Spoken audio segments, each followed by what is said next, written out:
Hello everyone, welcome to Others English classes once again. And today I am going to discuss Shakespeare's very important narrative poem, A Lover's Complaint. The poem consists 47 stanza, 7 lines each.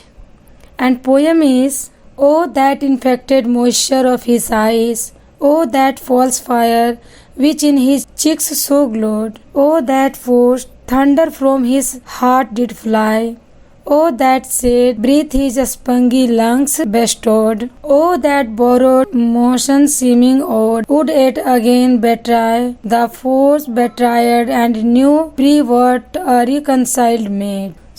ये A Lover's Complaint की poem थी और अभी मैं इसका explanation करूंगी। The poem begins with description of a young woman weeping at the edge of a river, and into which she throws torn up letters, rings, and others token of love.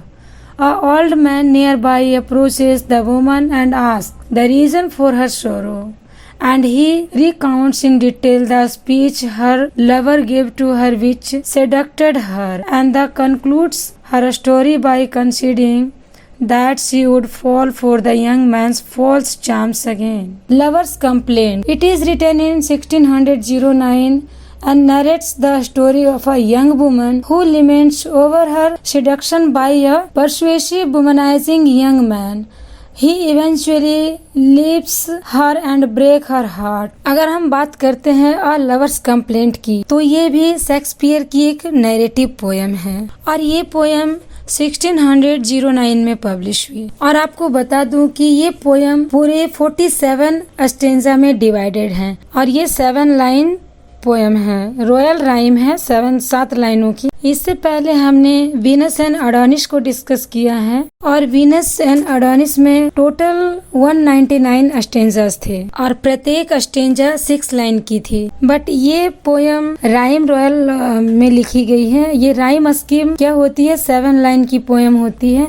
Her stanza में 7 lines होती है और इसका जो rhyme scheme है A B C C।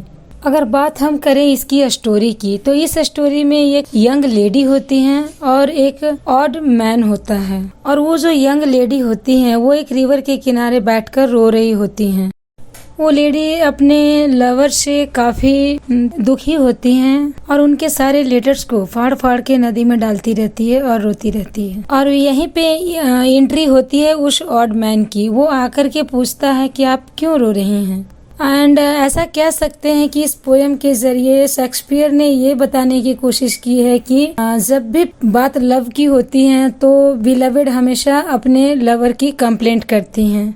उनको कुछ न कुछ कंप्लेंट होता ही होता है। तो वो जो ऑड आदमी आता है वो पूछता है कि आप क्यों रो रही है, तो वो रोते रोते उनको बताती हैं कि मेरे लवर ने मेरे साथ चीट किया, मेरे साथ धोखा किया, ऐसा वो उनको बताती हैं। वो सारी चीजों को, रिंग वगैरह जो कि उनके लवर ने उनको दिया था, वो सारी चीज जो लेकर के नदी पे फेंकती है और बार बार वो यही बोलती हैं कि उन्होंने ऐसा क्यों किया, मेरे लवर ने मेरे साथ ऐसा क्यों किया। और अंत में वो कहती हैं कि मैं भी उन्हें भूल जाऊंगी और मैं अपनी लाइफ फिर एक नए सिरे से शुरू करूंगी। इसी के साथ ये पोएम खत्म होती है।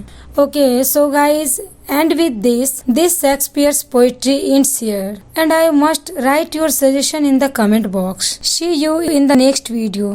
Thanks for watching.